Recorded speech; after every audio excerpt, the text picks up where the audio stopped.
नमस्कार दोस्तों, आप सभी का हमारे YouTube चैनल में स्वागत है। मैं आपका दोस्त तपन बिहारी आप सभी के लिए एसएससी जीडी का टॉप 10 क्वेश्चन लेके आया हूं। जो क्वेश्चन है आज आप 10 में से 8 भी बड़े मुश्किल से कर पाओगे। लगभग 90% स्टूडेंट सॉल्व नहीं कर पाते हैं। वीडियो के एंड तक के बने रहिएगा क्योंकि आज वो क्वेश्चन मिलेंगे जो आपने कहीं भी नहीं सॉल्व किया होगा। एंड इतने बड़े क्वेश्चन का मैं इतना इजी ट्रिक भी बताऊंगा जिसको आप देख के कहोगे मजा आया। क्या बात है सर, क्या बात। शुरू करने से पहले लाइक शेयर एंड सब्सक्राइब जरूर कर लें चैनल को। शुरू करते हैं। पहला क्वेश्चन, 5 वर्ष पूर्व ए बी और सी की आयु का अनुपात 4 7 4 5 7 था। उनकी वर्तमान आयु का योग 135 वर्ष है। अब से 3 वर्ष बाद बी और सी की आयु कितनी होगी?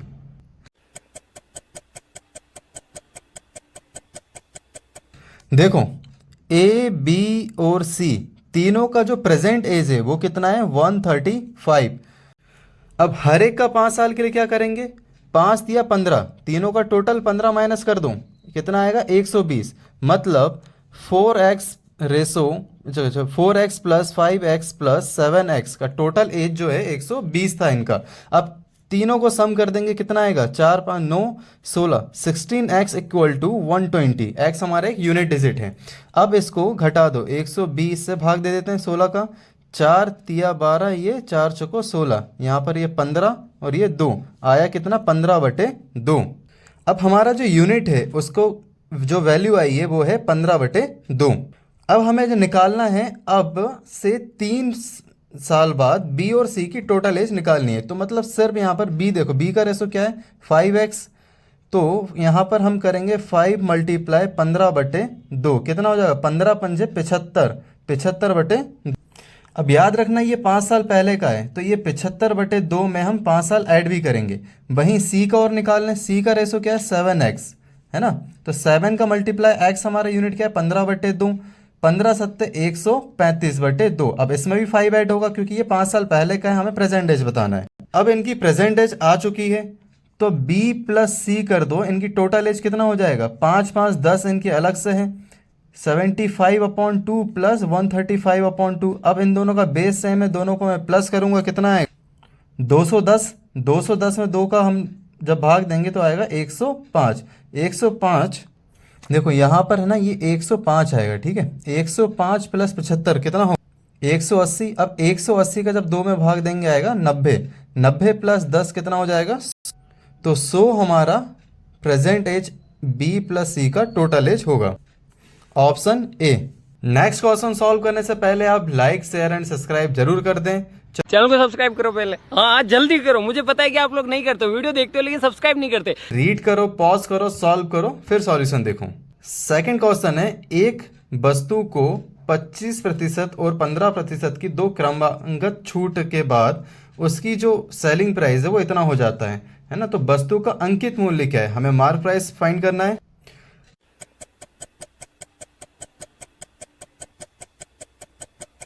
मान लो कि उसको हमने x हमारा मार्क प्राइस है। अब उसमें 25% को हम 1/4 और 15% को हम 3/20 भी लिख सकते हैं। दोनों का छूट दे रहा है तो दोनों में माइनस होगा, ठीक है? अब जिसको नहीं पता मैं उसको ये बता दूं कि अब ये देखो 25% 1/4 का मतलब ये है कि जो ऊपर 1 है ना, अगर छूट दिया है तो 1 माइनस होगा, और अगर प्रॉफिट होता तो हमारा 1 प्लस होता। अगर चाहते हो कि इसके ऊपर ज़्यादा डिटेल में जानना चाहते हो तो आप कमेंट जरूर कर दीजिए। हम एक परसेंटेज प्रॉफिट एंड लॉस का डिटेल वीडियो भी लेके आएंगे जिसमें हम बेसिक से आपको सिखाएंगे। 25% 1/4 है ना, छूट 1 की मिली है तो कितना हुआ? 3/4 की। वहीं 15% 3/20, 3 की छूट मतलब 17/20। टोटल कितना होगा? फिर कितने में बेचा? 535.5 में। पॉइंट हटाएंगे तो यहाँ आ जाएगा 10। 10 से ये कैंसिल 2 बार में। अब देखो 17 का इससे डिवाइड कर दो, 17 तिया 51, 2 यहाँ पर गया, 17 एकम 17 5 या 17 पंजे 85, है ना? अब 3 से 3 एकम 3 0 3 पंजे 15, 4 का इसमें गुणा कर दो आएगा 8, 8 का उधर जाके मल्टीप्लाई हो जाएगा 8 और ये 8 पन्ना 40, ये हो गया हमारा आंसर ऑप्शन ए। अभी तो क्वेश्चन का लेवल इजी है, लेकिन धीरे धीरे जैसे आप जाओगे क्वेश्चन का लेवल भी बढ़ता जाएगा। जैसे आजकल गर्मी का टेम्परेचर भी बढ़ता जा रहा है। सही पकड़े हैं। नेक्स्ट क्वेश्चन, एक अर्धगोले की त्रिज्या 6.2 सेंटीमीटर है, इसका कुल पृष्ठीय क्षेत्रफल ज्ञात कीजिए। इसमें पाई हमारा 3.14 को यूज करना है और दशमलव में बताना है। देखो, अर्धगोले का कुल पृष्ठीय क्षेत्रफल होता है 3 पाई आर स्क्वायर। अब रख देते हैं 3, यहाँ पर पाई की वैल्यू क्या है 3.14 और आर हमारा 6.2 का स्क्वायर। अब 3 का मल्टीप्लाई इसमें करेंगे तो 14 तिया 42, 3 3 9 आ जाएगा और इसका आ जाएगा हमारा 25 से ये 12 ज़्यादा है तो आ जाएगा 37 और ये हमारा 12 का 144, 4 इधर आ जाएगा तो आ जाएगा 3844 पॉइंट। अब इसका मल्टीप्लाई करोगे तो आपका आंसर आ जाएगा। इसका आंसर आप कमेंट में दीजिए। इसकी गारंटी मैं नहीं दे सकता। नेक्स्ट क्वेश्चन, एक बेईमान दुकानदार अपने माल को क्रय मूल्य पर बेचने का वादा करता है, हालांकि वह एक ऐसे वजन का उपयोग करता है जिसका वास्तविक वजन लिखे गए वजन से 19% कम है। उसका लाभ प्रतिशत ज्ञात कीजिए। पहले आप सॉल्व कीजिए, देन उसके बाद आप सॉल्यूशन देखिए। अब क्वेश्चन के हिसाब से देखो, एक दुकानदार है, वो कह रहा है कि मैं 100 रुपये में कोई चीज़ खरीद रहा हूँ और 100 रुपये में ही बेच रहा हूँ। अब भाई ऐसा तो पॉसिबल नहीं कि कोई दुकानदार 100 रुपये में खरीदे और 100 रुपये में ही बेच दे। अब वो क्या कर रहा है, लाभ कमाने के लिए जो वजन भी अगर मान लो उसका 100 ग्राम है तो वो उसकी जगह यूज़ कर रहा है 81 का, है ना, 81 का, क्योंकि 19% कम है और बेच 100 का रहा है तो उसको कितने का फ़ायदा हो रहा है, 19 का। देखा आपने लापरवाही का नतीजा है। कितने का, अब परसेंटेज में निकाल लें, 19/81 गुणा 100। अब इसको सॉल्व करें, 1900/81 क्या हो जाएगा, 81 दूनी 162। अब इसको सॉल्व करेंगे, आएगा 3 बार में, पॉइंट कुछ आएगा समथिंग आपका, कहाँ है 23, ये ऑप्शन ए। पूरा सॉल्व नहीं करना होता है, हमारा एक डिजिट भी मिल जाए, ऑप्शन देखो अलग अलग होते हैं, आपका आंसर आ जाएगा। अगर कैलकुलेशन करने बैठोगे तो फिर टाइम वेस्ट होगा आपका। नेक्स्ट क्वेश्चन, अब ये जो क्वेश्चन है लगभग 95% बच्चों ने नहीं कर पाए, लेकिन आप कर लोगे अगर इस वीडियो को देख रहे हो तो। वीडियो को पॉज करके पहले खुद सॉल्व कीजिए, देन उसके बाद सॉल्यूशन देखिए। क्वेश्चन क्या कह रहा है, शिवा ने 2 बैंकों में 1 वर्ष और 6 महीने के लिए 5184 रुपये की समान राशि का निवेश किया। पहला बैंक 16.2/3 वार्षिक चक्रवृद्धि ब्याज प्रदान करती है, जबकि दूसरा बैंक 8.1/3 वार्षिक चक्रवृद्धि ब्याज प्रदान करती है। दोनों बैंकों से प्राप्त ब्याज के बीच का अंतर बताओ। तो चलिए शुरू कीजिए, देन अपन करते हैं। अब देखो, क्वेश्चन को सॉल्व करने से पहले यहाँ पर लिखा है फ्रैक्शन 16.2/3%, इसको हम क्या लिख सकते हैं 1/6। वहीं 8.1/3%, इसको लिख सकते हैं हम 1/12। क्या हुआ, याद नहीं किया आपको, याद कर लो क्योंकि ये अर्थमेटिक में बहुत काम आएगा आपके। अमिताभ बच्चन जी को सुन लीजिए पहले। देखा आपने लापरवाही का नतीजा है। अब देखो 5184 में पहले हम फर्स्ट केस सॉल्व कर रहे हैं ना। अगर 16.2/3% मतलब 1/6 का अगर इसमें ब्याज लग रहा है तो यहाँ पर इसका 1 साल का ब्याज हो जाएगा, हिचो को 48, 6 8 48 हो गया हमारा, है ना, फिर 64, ये 864 रुपये 1 साल का इसको ब्याज हुआ। लेकिन यहाँ पर याद रखना कि यहाँ जो कितना दिया हुआ है 6 महीने का है, तो ये तो 1 साल का निकल गया। आगे हम फिर चक्रवृद्धि ब्याज लग जाएगा। अब इसका आधा कितना, देखो 1 साल में इतना ही लग रहा है तो आधे साल में इसका आधा कर दूं, 4 3 2, इसका आधा कर दिया तो ये है 1/2 कर दिया। अब क्योंकि चक्रवृद्धि ब्याज मतलब ब्याज के ऊपर भी ब्याज लगेगा, अब इसके ऊपर कितना लग जाएगा 1/6। अब इसका भाग दे दो 1/6 का, कितना आ जाएगा 6 कम 6, है ना, फिर ये 2 चले जाएगा, हो जाएगा 44। हाँ 6 चौको ठीक है, 6 दूनी 12, 6 चौको 24, ठीक इतना आ रहा। अब लेकिन ये 1 साल का है, हमें तो आधे साल का चाहिए, तो यहाँ पर इसका आधा कर दो, आ जाएगा 72। अब तीनों को प्लस कर दो इससे और इन दोनों को, प्लस करने में आएगा 1368। जो फर्स्ट केस है उसमें हमारा जो ब्याज बन रहा है वो है 1368। अच्छा, सेकंड केस में क्या बनेगा? देखो, मूलधन तो वही है, अब ब्याज की दर चेंज है। ब्याज की दर कितना है? 8 सही 1/3, मतलब 1/12। अब 12 का इसमें भाग दो, 12 चौको 48, 3 इधर गया, 12 तिया 36, 12 दूनी 24। अब ये 1 साल का है तो आधे जो 1.5 साल का हम निकाल रहे हैं तो 6 महीने का और कितना हो जाएगा? 2 1 6, 216 और ऐड हो जाएगा। चक्रवृद्धि ब्याज है तो ब्याज के ऊपर भी ब्याज लग जाएगा, तो फिर इसको 1/12 से भाग दे दो। अब 1/12 से भाग देंगे तो 12 तिया 36, 36 हो गया हमारा, 12 छिंग 72। लेकिन ये है 1 साल का, हमें चाहिए आधे साल का, तो इसको भी आधा कर दो तो आ जाएगा 18। और इन तीनों को प्लस करेंगे तो आएगा, ये हमने किया 666। अब क्वेश्चन क्या कह रहा है? जबकि दूसरे बैंक का ये हो गया, दोनों बैंकों से प्राप्त ब्याज के बीच का अंतर बताओ। अब देखो, पहले जो बैंक से प्राप्त था इतना हुआ, दूसरे बैंक से इतना हुआ। अब दोनों के बैंक के बीच का जो डिफरेंस है वो हो गया 8 से 207। ये हमारा ऑप्शन बी। अच्छा, ये तो हो गया लॉन्ग मेथड, है ना, जिससे हमने आंसर निकाला। लेकिन एग्जाम में अगर यही अप्रोच रखेंगे तो हमारा बहुत ज़्यादा टाइम चला जाएगा। इसलिए आपको मैं एक ऐसा अप्रोच बताता हूँ जहाँ आप इस क्वेश्चन को 10 सेकंड में सॉल्व कर सकते हो। बहुत ज्यादा बोल दिया, 5 सेकंड में सॉल्व कर सकते हो। बोल रहे हो कि ये क्या मजाक है? मतलब भाई मजाक नहीं है, रियल बात कर रहा हूँ। देखो, हमारा जो मूलधन है वो कितना दिया है? 5184। अब इसको पहले 3 से भाग करके देखते हैं कि ये 3 से कटेगा या नहीं कटेगा। 3 से देखूंगा, 5 और 1 6, कट गया। यहाँ पर 2 बचा, 2 और ये कट गया। 3 से ये पूरी तरह से डिवाइड हो रहा है। ऑप्शन ऐसा देखो कि कौन सा है जो 3 से डिवाइड हो रहा है। 6 2 नहीं हो रहा, हट गया। अब ऑप्शन सी देखो, 7 1 गया इधर, चलो ये हो रहा है, ठीक है। एक ये हो रहा है, ये नहीं हो रहा। 2 ऑप्शन हमारे कम हो गए, अब बचा 2 ऑप्शन। अब इसे देखते हैं कि क्या ये 9 से कट रहा है क्या? हाँ, 5 और 4 कितना हो गया? 9, कैंसिल हो रहा है, 8 और 1 9। लेकिन 9, अब देखो 7 4 12, ये भी गया। Option B. लगा क्या हमें टाइम? नहीं लगाना। इतना मेथड, लॉन्ग मेथड करने की आपको कोई नीड नहीं है, क्योंकि एग्जाम में इतना टाइम दोगे तो आप बाकी क्वेश्चन छूट जाएंगे। और अगर ये आपको क्वेश्चन का सॉल्यूशन पसंद आया तो वीडियो को लाइक शेयर एंड सब्सक्राइब जरूर कर देना। और नेक्स्ट किस टॉपिक में आप चाहते हो कि हम ऐसा ही मज़ेदार ट्रिक से क्वेश्चन को सॉल्व करना सीखें, आप कमेंट कर दीजिए। अगर डाउट है तो हमने अपना चैनल भी बनाया है, आप चैनल लिंक से थ्रू आप जुड़ जाइए।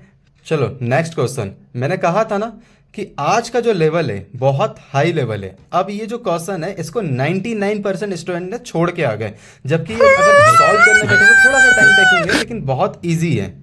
चलो रीड करते हैं। फैक्ट्री ए में पुरुष श्रमिकों और महिला श्रमिकों का अनुपात 3:4 है और फैक्ट्री बी में यह अनुपात 5:4 है। देखो, ए एक फैक्ट्री है और बी एक फैक्ट्री है ना। ए में मेल और फीमेल का रेशो है 3:4, वहीं फैक्ट्री बी में मेल और फीमेल का जो रेशो है वो है 5:4। अब आगे क्वेश्चन क्या कह रहा है? फैक्ट्री ए में वेतन वृद्धि पाने वाली महिलाओं का प्रतिशत 70% है और फैक्ट्री बी में 85% है। पहले आप सॉल्व कर लेना वीडियो को पॉज करके, अब मैं डायरेक्ट सॉल्यूशन करवा रहा हूं। देखो, फैक्ट्री ए में वेतन वृद्धि पाने वाली महिलाओं का प्रतिशत कितना है? 70% है। अब ये जो महिलाएं हैं इनका 70%, कितना? 70% है जिनको वेतन मिलता है। वहीं फैक्ट्री बी में 30% को यहाँ नहीं मिलता। अब यहाँ पर 85% को मिलता है, तो मतलब 15% को नहीं मिलता। ये महिलाओं की बात चल रही है। आगे क्या कह रहा है? यदि फैक्ट्री ए में 12 महिलाओं को वेतन वृद्धि नहीं मिलती। अच्छा देखो, 30%, 70% को मिलता है, 30% को नहीं मिलता। और ये जो 30% है इसकी वैल्यू कितनी देके रखी है? 12। अगर 30 की 12 है तो बताओ 1 की कितनी होगी? इससे निकालेंगे तो 100 की कितनी होगी? मतलब टोटल महिलाओं का कितना हो जाएगा? यहाँ पर 0 से 0 कैंसिल, 3 चौको 12, यहाँ पर 40। मतलब टोटल जो महिलाएं हैं वो कितनी है? 40।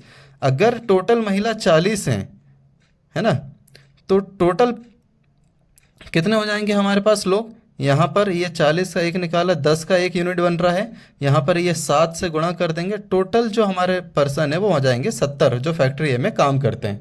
अब ऐसा ही देखो बी में देखते हैं। फैक्ट्री बी में 68 महिलाओं को वेतन वृद्धि मिली है, मतलब यहाँ जो 85% है उसकी वैल्यू कितनी दे के रखी है 68।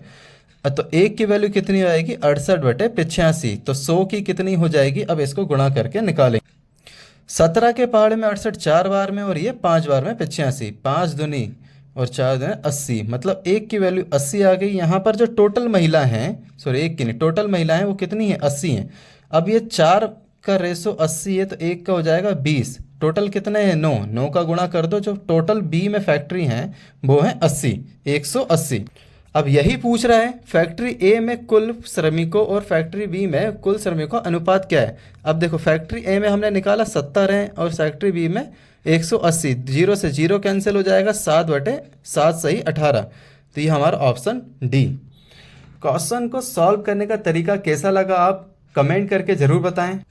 इस टाइप के क्वेश्चन एग्जाम में आता है और बच्चे छोड़ के आ जाते हैं। अगर आप थोड़ा सा पैसेंस रखोगे और यहाँ प्रैक्टिस करके जाओगे तो आप नंबर नहीं छोड़ोगे, क्योंकि मेरे भाई एक चीज़ याद रखना, सिलेक्शन तो हर कोई ले लेता है, लेकिन मेरिट में 1-2 नंबर में जब आप बाहर होते हो तो इस टाइप के क्वेश्चन को ही छोड़ के आप जाते हो, है ना। वो दुख अपने पास मत रखो। अगर आप कट ऑफ से अगर एक अच्छा लीड लेके चलते हो तो आपका सिलेक्शन होने के चांसेस बहुत ज़्यादा हैं, वरना आप फिजिकल में तो चले जाओगे लेकिन फिर मेरिट आउट हो जाओगे तो उसका दुख बहुत ज़्यादा होता है।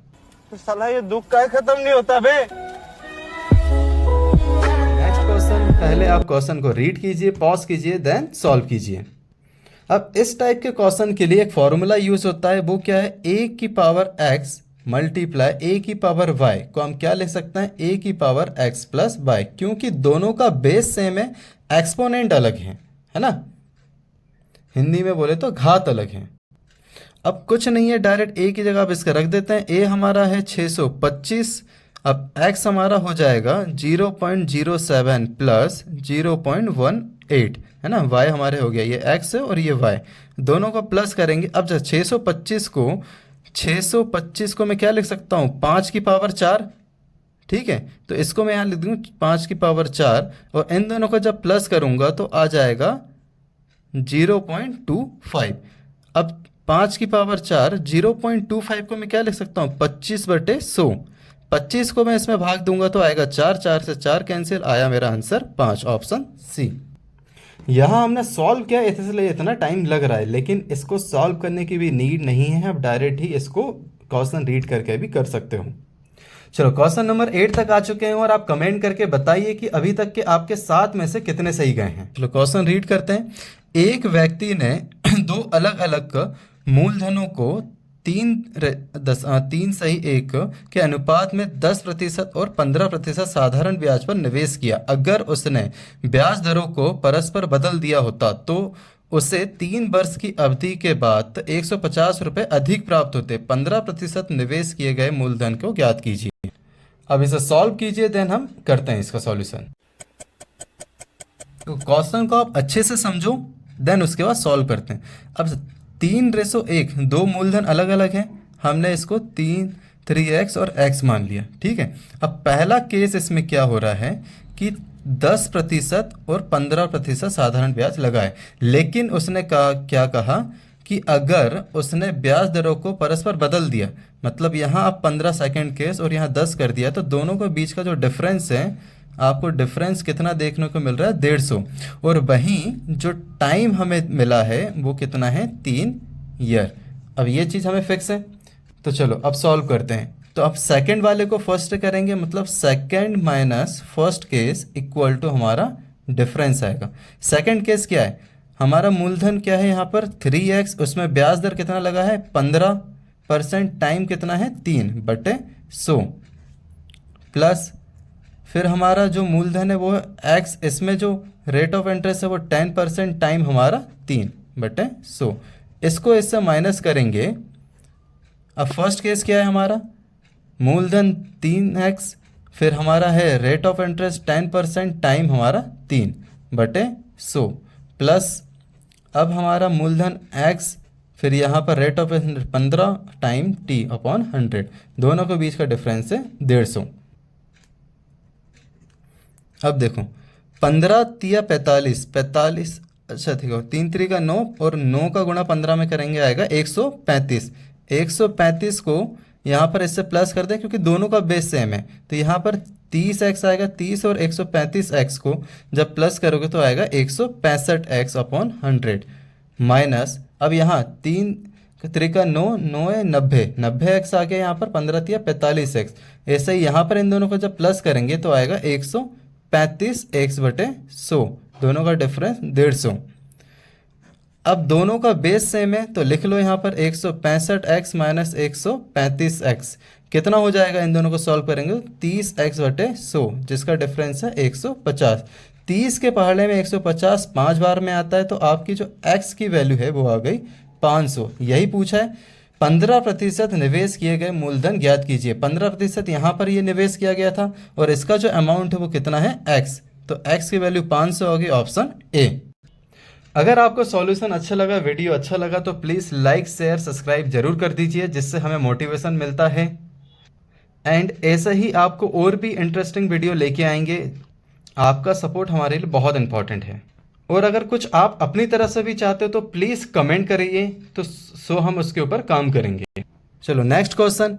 एप्पल लैपटॉप का मूल्य 3 वर्ष में 1,33,100 रुपये से घटकर 72,900 रुपये हो गया। तो क्या लिखा है, मूल्यांकन की वार्षिक दर ज्ञात कीजिए, है ना, कि रेट ऑफ इंटरेस्ट कितना था। पहले आप खुद से सॉल्व कीजिए, देन अपन साथ में करते हैं। वीडियो को पॉज कीजिए, खुद से सॉल्व कीजिए, देन सॉल्यूशन देखिए। देखो पहले कीमत कितनी थी, 1,33,100 रुपये, जो कि हमें रेट ऑफ इंटरेस्ट निकालना है। क्योंकि माइनस हुआ है तो हम माइनस लगाएंगे, घटा है 3 हमारे साल दिया हुआ है, उसके बाद उसका फाइनल रेट इतना आ गया है।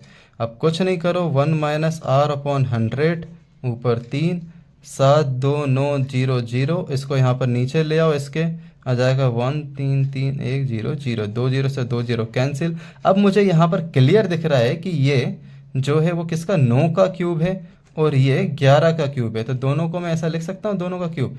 तो क्या होगा, क्यूब से क्यूब कैंसिल हो जाएगा, तो मुझे क्या मिलेगा, 1 minus R upon 100 equal to 9 upon 11। अच्छा अब इसको वहाँ इधर ले जाओ, प्लस कर दो, इधर जाके ये माइनस हो जाएगा, तो क्या हो जाएगा, R upon 100 equal to 1 minus 9 upon 100। इसको सॉल्व करेंगे क्या आ जाएगा, 10 माइनस, अच्छा ये 11 है तो यह 11 अपॉन ये हो गया 2/11 आ गया। अच्छा 2/11 है, 1/2 सही, 1/11 इसे लिख सकते हैं। अब इसको 1/11 को हम 9.09 लिखते हैं, तो इसका 2 में मल्टीप्लाई कर दो, 18.18 हमारा आंसर आ जाएगा, ऑप्शन डी। आपको कहीं भी डाउट लगता है तो आप कमेंट में पूछ सकते हैं। चलो आज का लास्ट क्वेश्चन अब हम सॉल्व करने आ गए हैं। अब 9 में से आपके कितने क्वेश्चन सही गए आप कमेंट में बताइए। एंड आज का क्वेश्चन का लेवल कैसा था वो भी जरूर बताना। अब देखो आखिरी क्वेश्चन, एक आयत के परिमाप और चौड़ाई के बीच का अनुपात 15:5 है। यदि आयत का क्षेत्रफल 288 वर्ग सेंटीमीटर है तो आयत की लंबाई कितनी होगी। देखो आयत का परिमाप और चौड़ाई क्या दे के रखा है, 2l + b अपॉन b, यही होता है। अब इसका कितना दिया, अनुपात 15:5 यही दिया है। इसको हम 5 से 3 बार में और इसको 1 बार में काट सकते हैं। अब देखो 2l + b बटे b इक्वल टू यही आया। अब इसको हम इस 2 को इसके साथ मल्टीप्लाई कर सकते हैं, l + b upon b equal to 3/2 ये आ गया। अच्छा यहाँ पर हम इसको कंपेयर करें तो 2 की वैल्यू, b की वैल्यू जो इसका ब्रेथ है अगर 2 है तो l का कितना हो जाएगा, 1 आ जाएगा। अगर कंपेयर करने के बाद l इक्वल टू 1 और b इक्वल टू 2 आ गया। अब आगे क्वेश्चन क्या कह रहा है, आयत का क्षेत्रफल 288 वर्ग सेंटीमीटर है। इसका आयत का, चलो इसको हम एक यूनिट ले लेते हैं, तो ले लो इसको x और ये हो जाएगा 2x।